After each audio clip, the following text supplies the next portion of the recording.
So good afternoon, everyone, and thank you for joining us to Transplant Grand Rounds today. And we've got a guest speaker that I don't think I need to introduce.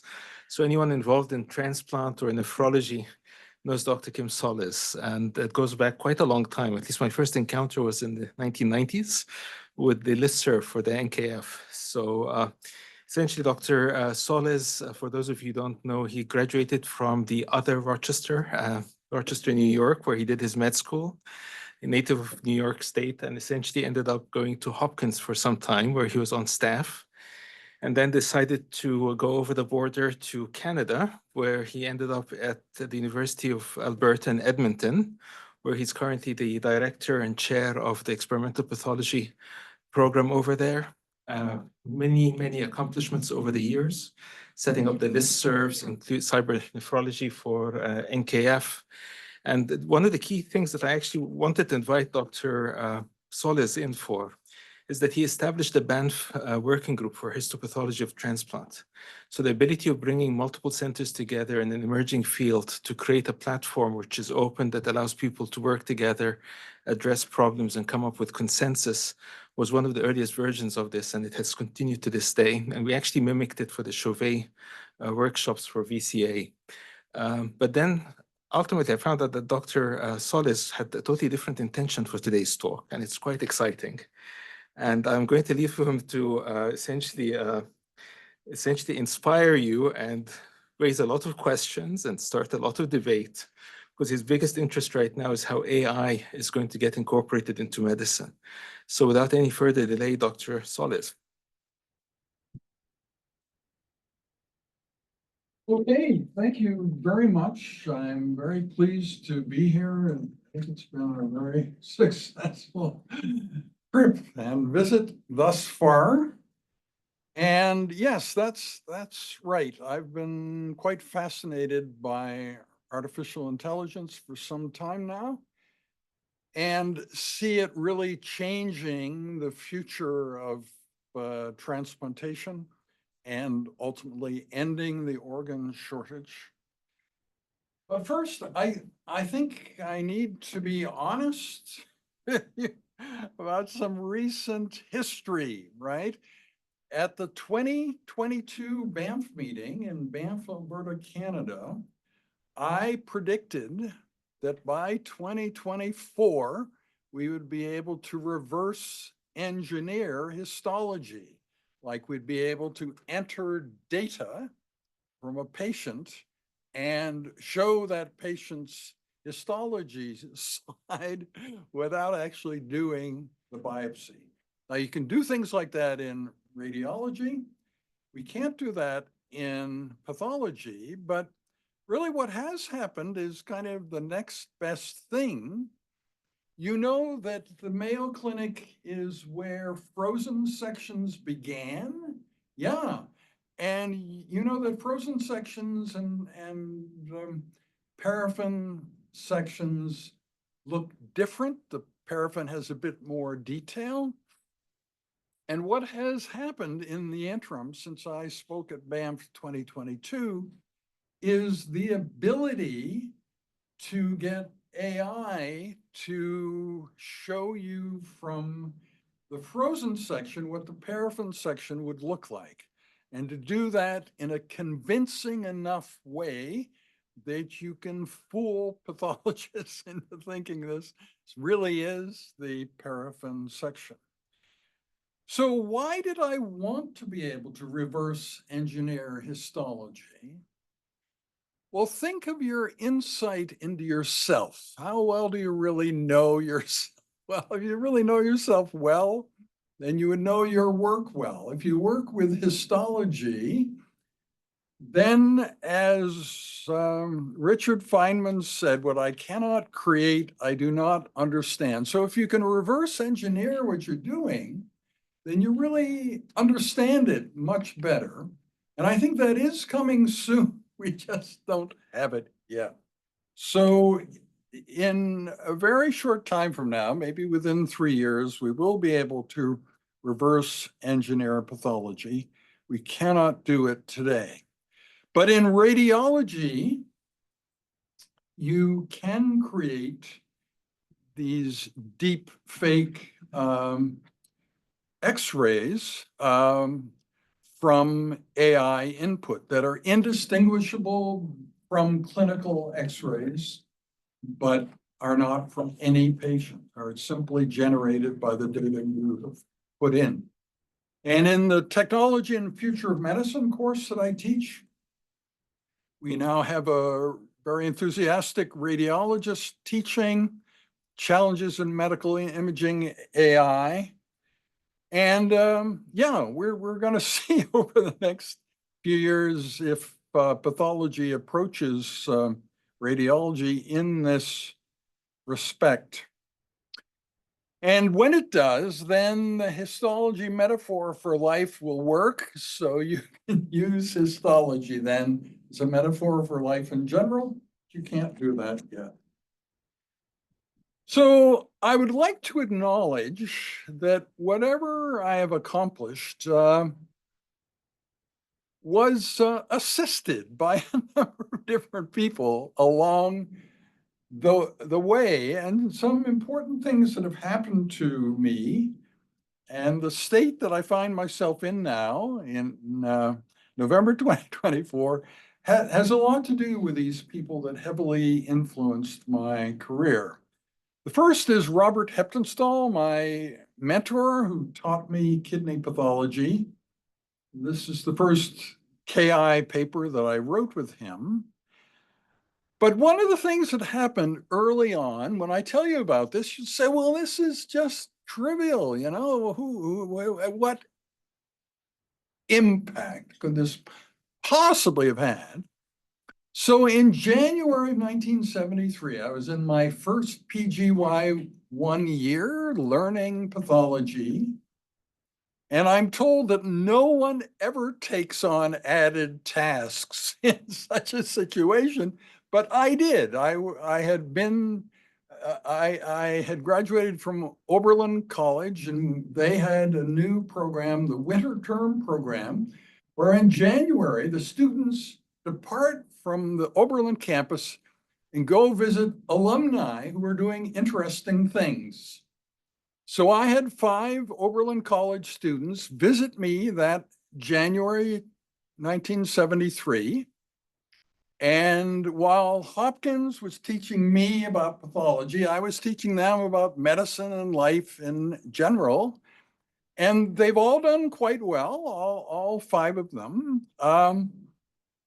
And Robert Heptonstall, his clearest message to me about anything was that this was so remarkable. No one ever in their first year of training takes on another responsibility like this to teach others, that I should continue it and should continue surrounding myself with the young people that I'm training. So that's what I've done then for the next 52 years. And as we'll get to later, it seems to have had a surprisingly positive impact. The other thing that happened, and I was just an innocent bystander in this is not anything I suggested. I was never consulted about it. So the editor of the alumni magazine of the University of Alberta, New Trail, in 2015 decided to do a whole issue about technology and the future, called The Future of Everything.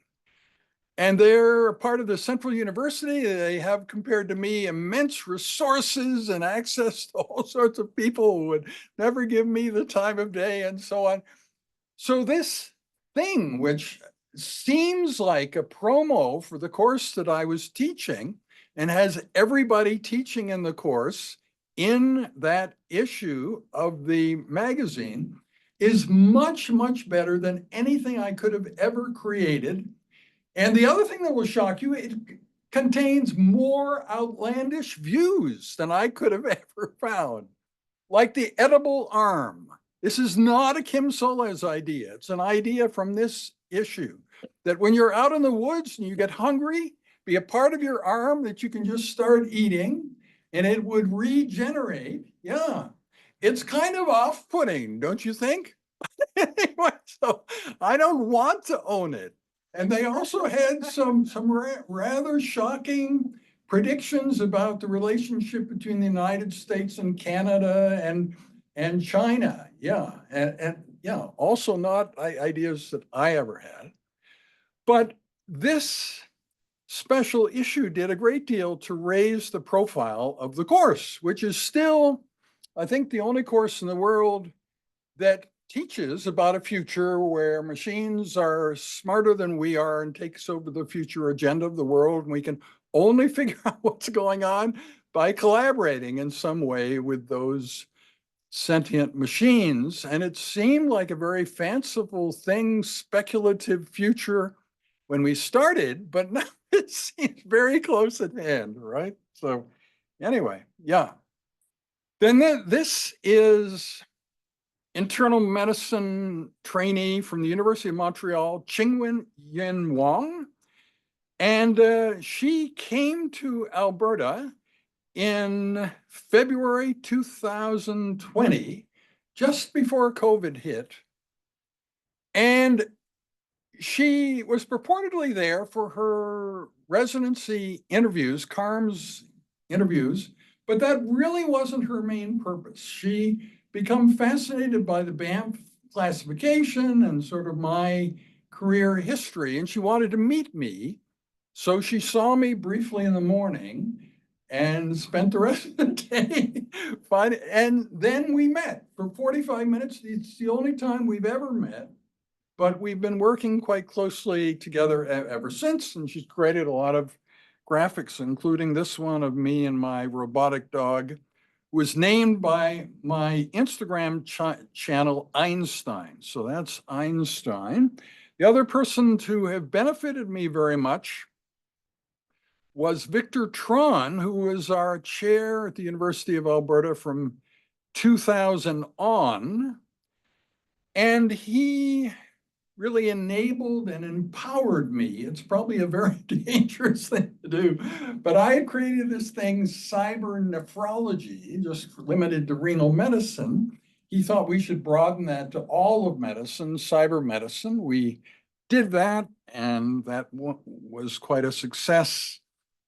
And then there's Gary Agnoyan. Gary Agnoyan is both a person that helped me in the distant past, and as you know, he and I published an article this year.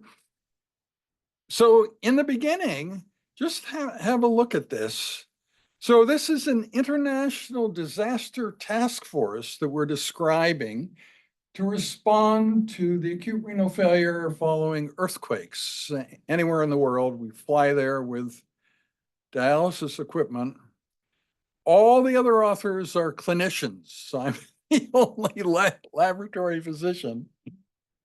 And yeah, why did this happen? I was in fact in charge of that task force for 7 years.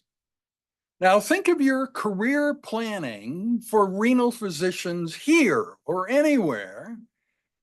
Is having them fly off and saving patients after an earthquake a part of what they're supposed to do? Probably not. You know, you have a list of expected outcomes from what they're supposed to do, and that's just not one of them. So it took a very long time before we could find a clinician to head this. Eventually, it turned out to be Norbert Lemire, who took over and did a very good job. But that was a very interesting time. I was also chair of pathology at that time. And when an earthquake would happen, I would just drop everything else and work the earthquake. I don't know if you could still do that now, but that's what I did back then. And I had a phone directory of the UN, the United Nations. That was very effective. I think nobody ever called those numbers. So when there was an earthquake, I was able to make direct country contact in that way. Okay, in 2024, Gary Agnoyan and I wrote this article about transplant nephropathology. And we have a lot of specific predictions, which you might like say, well, what is AI going to be about our practice? So Yeah. So we predicted that artificial general intelligence in its weak form would be here in September 2024. And you know that OpenAI released the O1 model right on time then on September 12th, 2024. And so with regard to how this would affect the practice of kidney pathology, we thought that most of the cases when we receive them will be 85 to 90% figured out by the AI, requiring only the addition of a little human nuance before it is signed out. It sounds like a pretty easy work life then. And yeah, so that's how we thought. Of course, that's an interim period. And every time you provide the nuance, the AI is learning from the nuance. And eventually, someday, it doesn't need you because it's got all of your nuance. Yeah. So that will happen. And as many of you know, I recently published an editorial saying that in 90 years from now, and none of you will be practicing then. So that's comfortable, right? That there'll be no humans in medicine at all except the patients. There was still the patients, but everything else, the clinical assessment will be done by machines, the surgery by machines, and the pathology by machines. The patients will like it better because the machines will have endless patience, like time that they can spend with the patient. The patient can ask them questions for hours. They're not limited. And they can work day and night, so on. So the patients will like this better. Yeah, that's our prediction. And the organ shortage will be solved then, first by pig to human transplant, xenotransplantation, but then later and mainly by regenerative medicine and bioartificial organs. So really the xenotransplants, the pig to human transplants are a bridge to regenerative medicine. But the regenerative medicine cannot work without AI. Humans alone can never make it work without AI, but with AI. So Sam Altman is saying that we'll have true AGI in 2025. That includes AI agents and innovation. And I think that is what is needed to provide the solutions to regenerative medicine created organs. Now, it's kind of interesting. I've been interested in human cooperation for a long time. This is a slide of mine from the initial launch of NKF cybernephrology in May of 1997. See the kindness going down, the gloom going up, and the internet rising. But what's interesting now, there's something you might call AI optimism of what the influence of AI is on the world. And when you use AI to solve mental health problems, it has a side effect, a spin-off of increasing kindness and cooperation and civility and decreasing mean-spiritedness, all sorts of things that we would think have nothing to do with mental illness, but are just part of daily life. They make daily life better and human interaction better. Another thing that's interesting is philosophers. We need philosophers for the future. And if I were to suddenly ask you to name philosophers, you would probably name men. And the interesting thing about philosophers for the future is a number of them are women. And that's quite encouraging. So see Martha Nussbaum here, then Elizabeth Anderson down here. And they're interested in very cool subjects like the impact of our work life on our home life. Yeah, something I'm sure we all think about, we don't talk about very often. And I predict that as time goes on, that the influence of women on philosophy will increase. That makes sense to me. It's no reason that should be a male bastion. And we can learn a lot from these philosophers of the future. They're mostly names that are not familiar to you, right? And so it would be fun for you to be exposed to these people whose writing you have not read before. So I've been working on a number of grants. Now have a funded NIH grant, and in phase 1, we expect that to go to phase 2 with probably 1.5 million in the phase 2 form. And these are some of the people. It's a very diverse group of people and excellent students. So I've surrounded myself with the young people that I'm training my whole life. And I seem to be unusually healthy at the age of 78. I have normal renal function, normal blood pressure, actually a little bit on the low side. And yeah, normal bone density, no cataracts, normal gait. I weigh approximately what I weighed when I was 18. Yeah. So, I mean, that's pretty unusual. And I think it has to do with this fact that Robert Heptonstall got me to surround myself with the people that I'm training. So every day, if I wanted to talk to somebody, I had to talk to a young person. That was the only option. Yeah. So these young people create interesting art. I've become somebody still quite attached to human created art, even though AI can produce very nice art. This is some of the artwork probably you know from that latest Solez Ignoyan paper.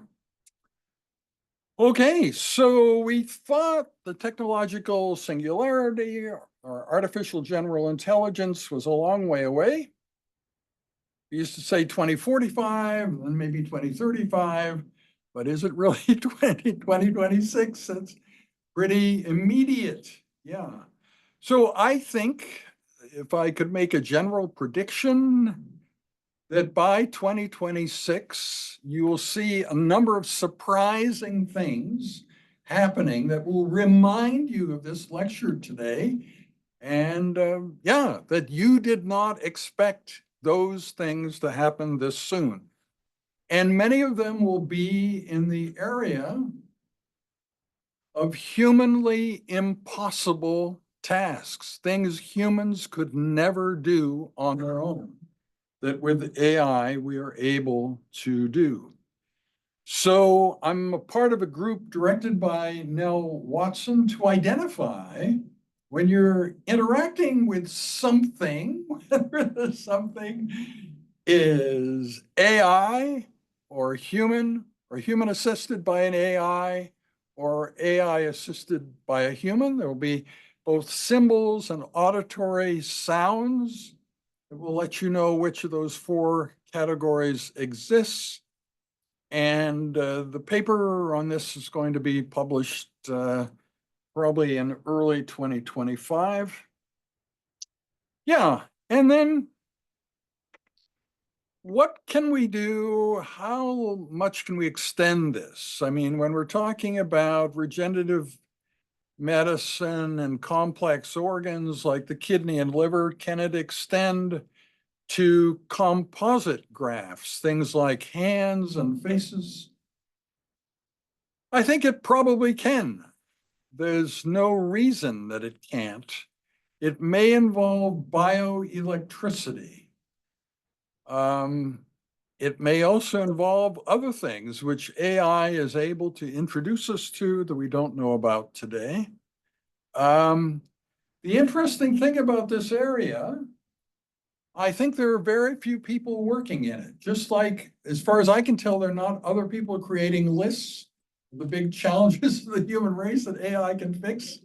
there are not a lot of people trying to think of how we could create regenerative medicine composite grafts like hands and faces.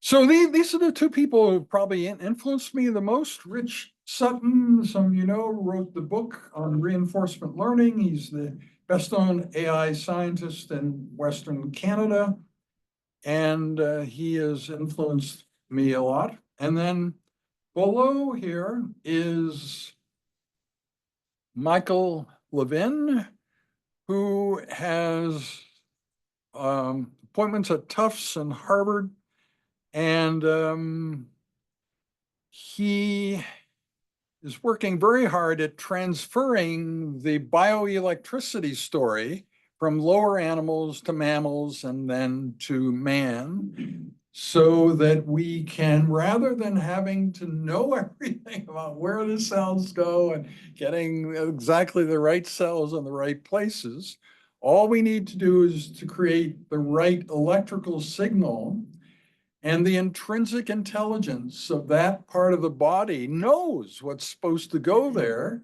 and can create it. Yeah, that's how it works in lower animals.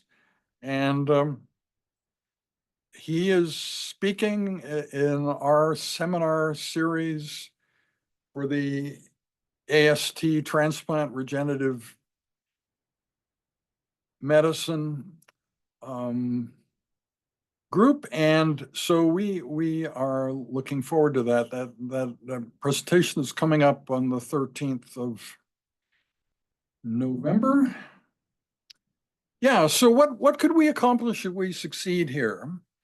Could save 1 million people annually if we succeed in ending the organ shortage. And that would probably be the greatest impact that people have had in medicine for a while. It would change the funding base for renal medicine very much. You would think that you would increase the number of patients being attended to like 20-fold, and the number of patients dialyzed would go way down. So yeah, it would probably not be an unacceptable funding base. It would just be different from what we have now. And why do we need AI to assist with this? It really is something humans cannot do without AI. Don't see anybody from Miro Matrix here.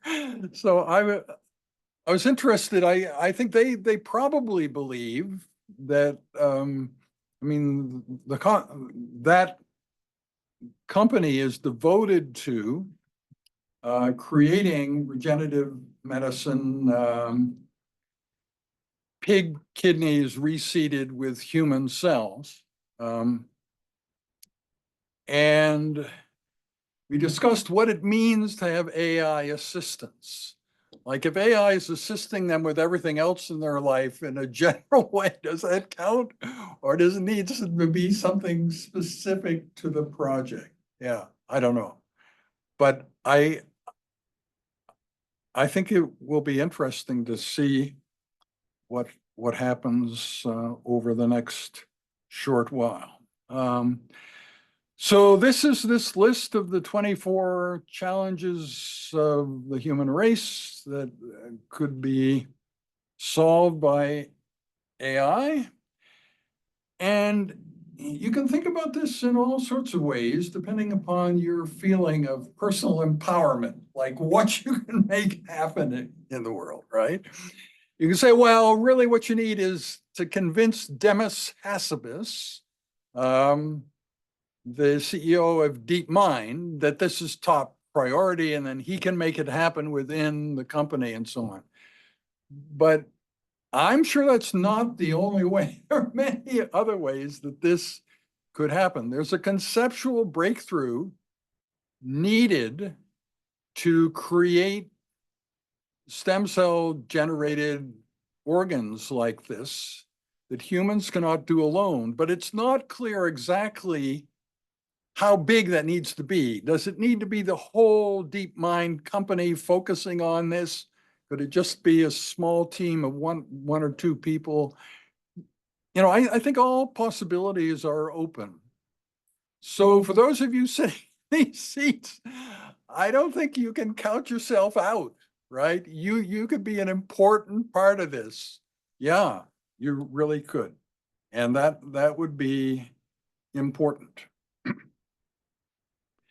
So this is a part of precision medicine. We've been interested in that since the 2015 Banff meeting. Obama did not come to the meeting. We had pictures of him and video of him. He was not actually there. The Banff meeting has not appealed that broadly yet. Yeah. This is our standard graphic about Banff classification, and you can imagine that the things I'm talking about today will mean that we need new classifications for xenografts, for tissue engineering, produced organs, and bioengineered organs. And yeah, that's going to be exciting. So let's just think about what this is we can't do. There are two things we can't do. And the first is get the right cells in the right places. You're probably familiar with this article by Song et al. In 2013, where they decellularized and recellularized rat kidneys, and they found that you had podocytes wandering around in the interstitium looking for something to do, right? So that's not what we want. We want all the cells in the right places. Yeah. And 11 years later, we still don't have a solution to this produced by humans, but AI can solve it probably in the next 2 years. The other thing is, think of how inconvenient it would be if you had no long loops of Henle. If you had no long loops of Henle, you would have had to excuse yourself to go to the washroom twice already, you know, because you cannot concentrate the urine, and it's no way to live. And it's pretty clear, at least most humans in this area think we don't know how to make functioning long loops of Henle, but probably there again, AI will be able to figure out how to do it. So we were very proud of ourselves at a session, high profile session at ATC, the American Transplant Congress in 2022, that I chaired, where we all sat around and said, this is not happening in our lifetime, you know? Well, we were right if it's only humans you're talking about, that the people there felt there was no way to solve this problem, the dual problem of getting the right cells in the right places and the long loops of Henle within our lifetime. But that doesn't mean AI can't solve it. And I think we need to identify what things AI should be focusing on, and solving the organ shortage should be one of them. So in our original location 33 plus years ago, we had mule deer poking their heads into the meeting rooms. Now soon we'll have pig organs and stem cell generated organs in the operating room. Come a long way from animal to animal, now from animal to cell. Yeah, this is a tweet from Richard Sutton, just giving you an idea what his thoughts are about the situation we're in, where we're really learning what intelligence is in a way that was never possible before. And that's very exciting in itself. Now, finally, recently at my institution, the University of Alberta, it's been a lot of shifting around of structure, and a lot of our techs are moving from our hospital elsewhere in the city. So we had an event celebrating them. And so I wrote a poem about this, and it brings to mind the similarity between the 1960s, when many things began, and the 2020s, when we have similar turbulence now. Yeah. So, and I said if there had not been any dramatic uprising by this time of the talk, I would read the poem. U of A AP Histology Lab, history celebrated significant events that did or did not, will or won't happen, poetically debated, 1960s and 2020s similarities narrated with fun Easter eggs, in 2024 AI macrostructure elucidated. They say if you think you remember the 60s, you weren't really there. And that's fair. Most of you were not there, but that's when many things here began. Cytology, 1962, EM in 1963, renal biopsies in 1967. Oh my heaven! It was a true Wild West period of turbulence, much like the 2020 periods of political turbulence, but with more hippies and long hair and counterculture everywhere. The first kidney biopsy at our institution was December 6, 1967, taken, reported with EM 16 days later as early membranous GN. That biopsy was early in many senses, the first kidney biopsy in the Prairie provinces. And from there on, the rich history continues. None could have happened without our wonderful tech retinues. Technologists are the background of the great things the lab has done. The AP Histo Laboratory is a model of comradeship mastery. The old kidney biopsy card file is still in my office, steampunk lights, but no one has requested a lookup for many months or fortnights. Soon with AI, we'll be able to reverse engineer histology, enter clinical data, and we'll show you what the slide will say. We will still need text to plumb the deep fake mysteries, and we will better understand what histology meant in past centuries. In the larger realm, AI can make us more human and bold. AI fixing mental health reduces mean-spiritedness of the world. AI optimism also involves studying the philosophers of the future. Some are talented women who can hope for great outcomes nurture. In the end, the best days of the lab can still be in the future tense. We still have each other despite our spread around locations. Hence, we will make technology work to create tech happiness, and it can be win-win all around with no distress. Ladies and gentlemen, thus endeth the lecture. I'd be happy to entertain any questions you may have.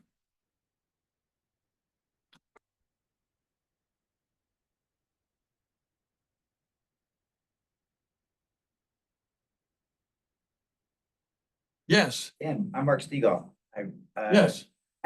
I like the lecture a lot. I think that when I look at these kind of things in transplant and everything else, there's always these two major limitations to anything becoming clinically applicable. One is money. Most people don't want to spend too much money on transplant, so it'll probably happen in oncology 20 years before it happens. Right? And I think it's kind of like the Xeno's been around the corner and kind of always around the corner. And then there's a little problem that we have in the United States. It's called the FDA, right? And the FDA is never going to do anything quickly. I don't care. You can have 5,000 computers working. They're still going to turn it down.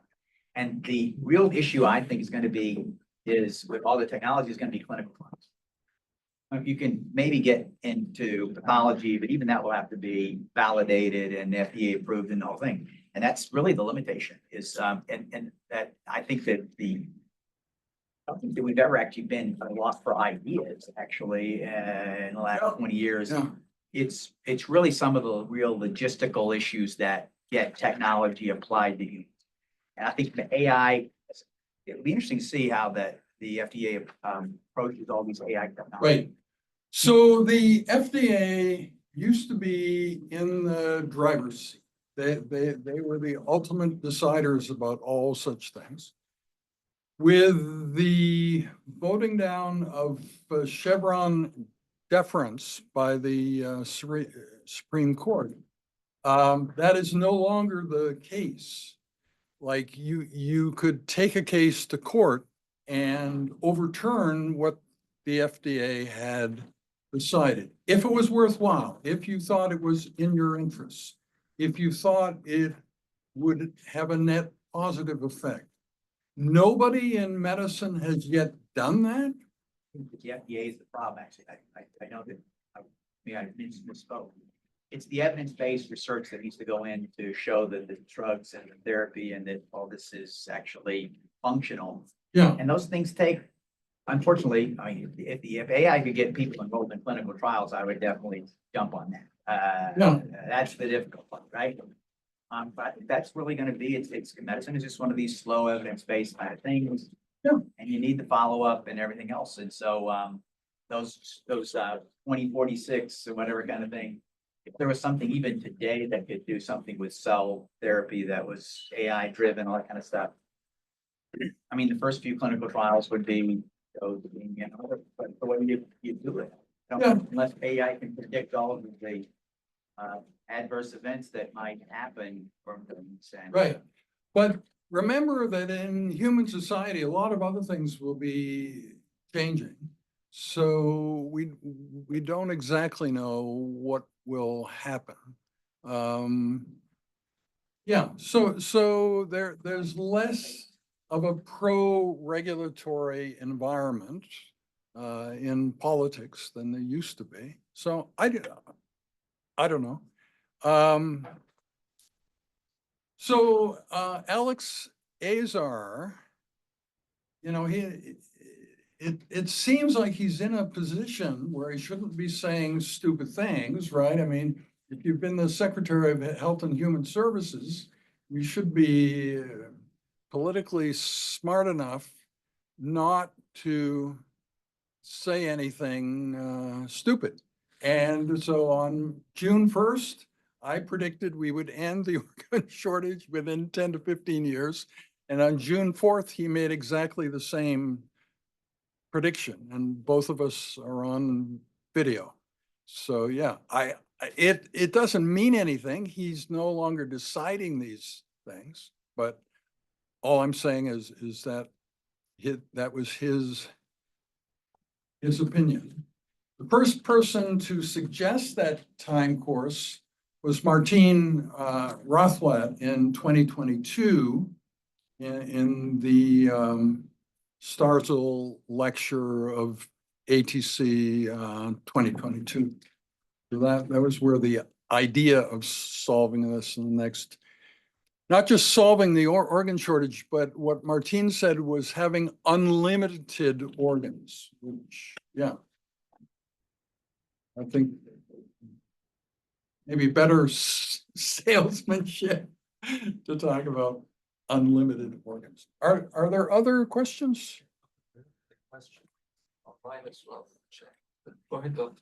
Oh, yeah, just a comment. I know you're an optimist. I have a similar comment to Mark Siegel, but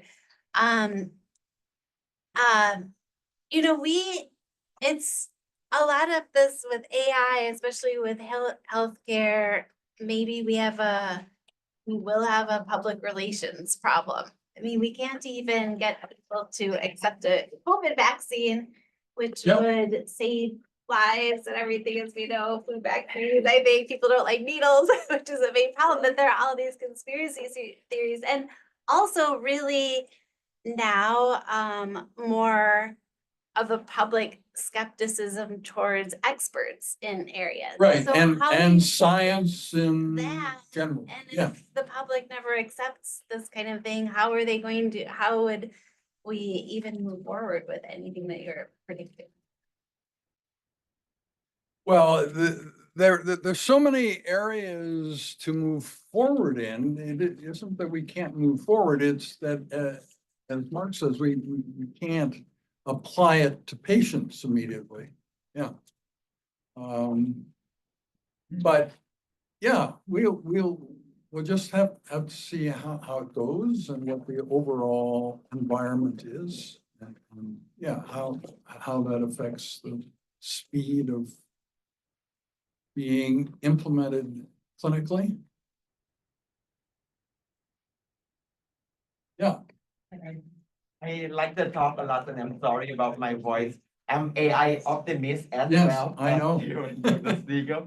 yeah. So, but one of the concern is about ethical, the concern like that we may create more like disparity.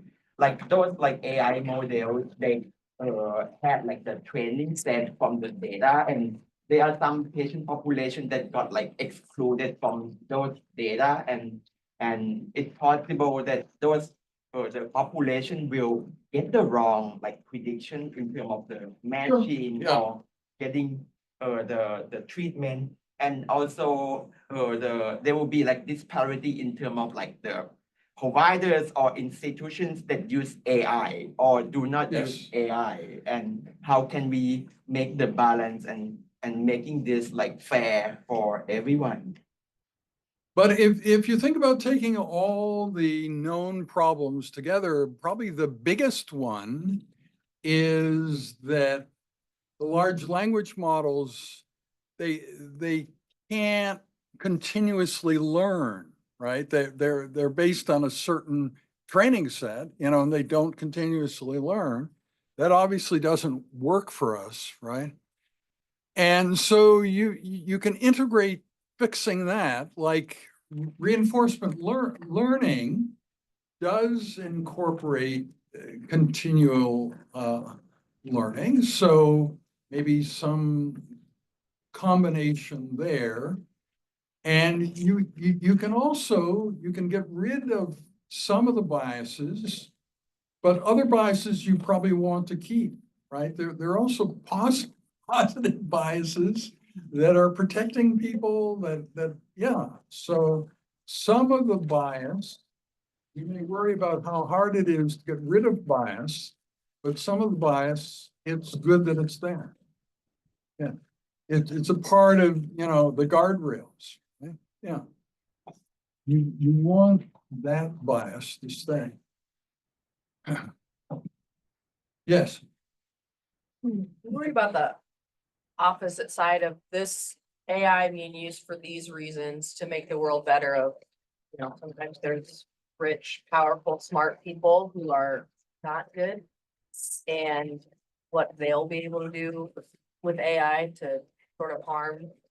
Well, it's simple, isn't it? There are the San Francisco models, and then there's Elon Musk's model. And if you're a woman or a person of minority, it's remarkably different. The San Francisco-based models are all in your favor. They're working for you, man. They're constantly thinking about your interests.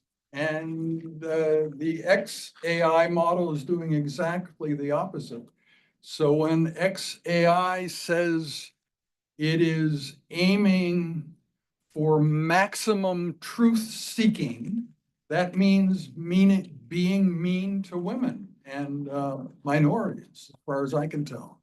That's what that code word means. Yeah. So you can look at how that's going to play out.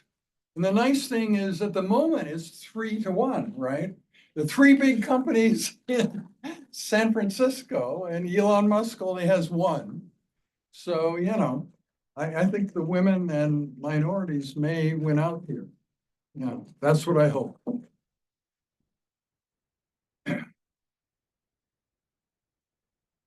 Yeah. Going back to the original question, Yeah. Before all of this was the Banff was really a very excellent success story, how to bring people together Right. and create this platform for sharing and improvement, which I would think would apply to other things as a digital apply to AI if people want to do things.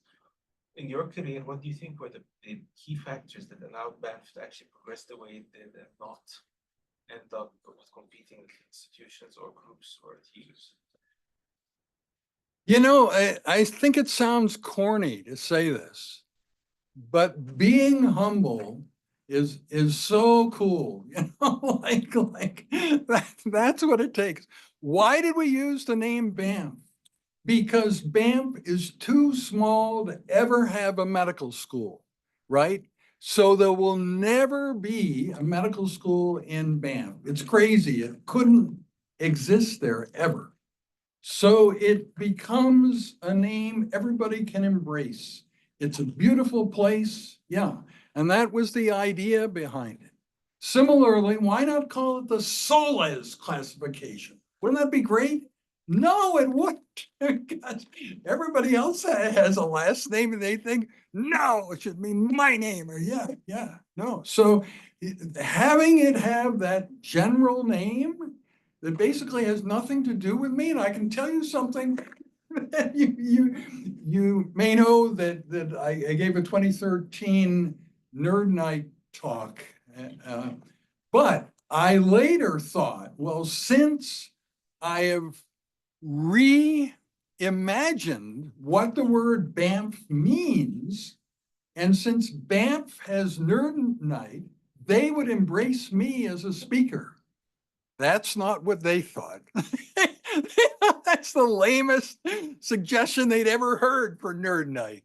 And Kim Solez is not invited to Banff Nerd Night. Yeah, so I never got that opportunity.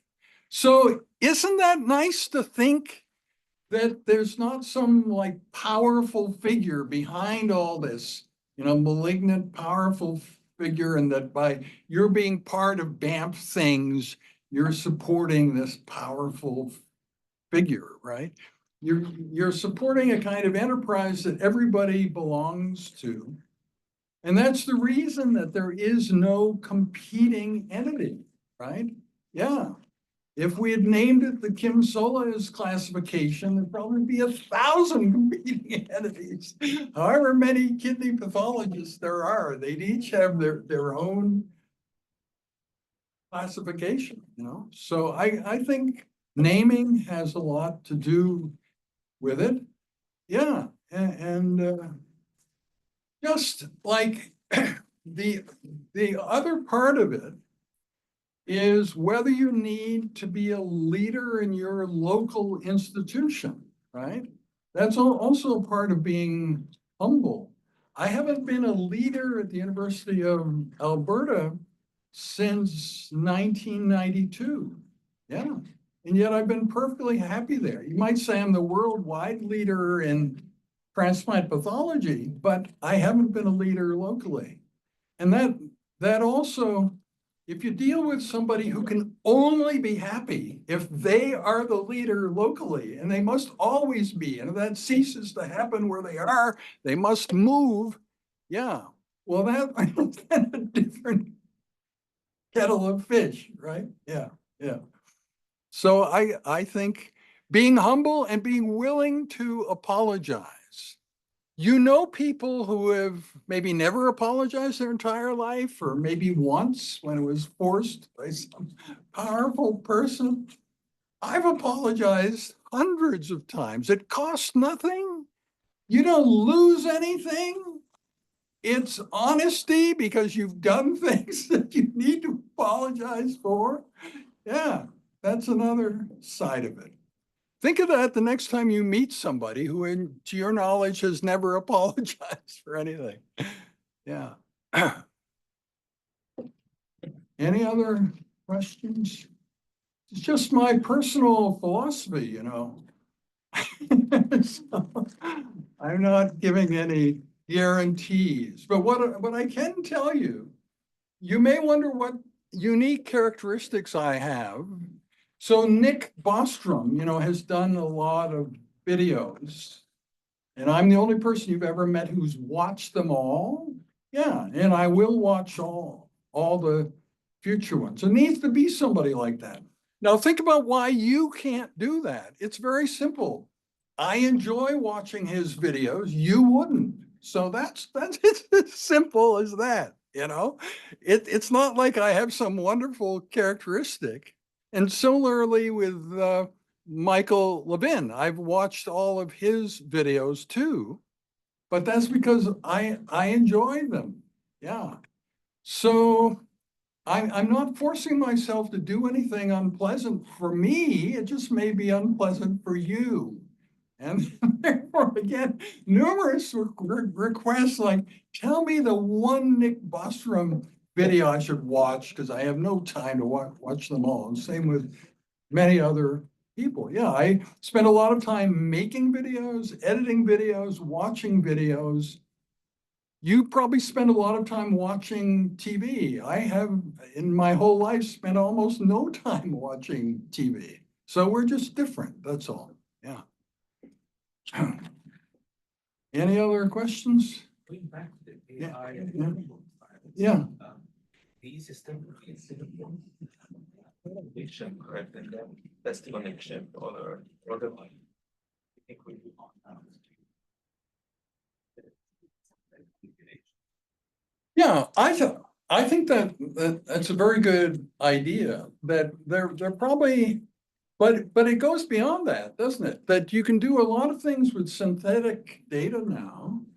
Why can't we study a lot of these things with modified clinical trials where there isn't any control group? You use the sort of historical control and stuff. There are many things, there are many innovative ways to make faster progress in science that we already know of.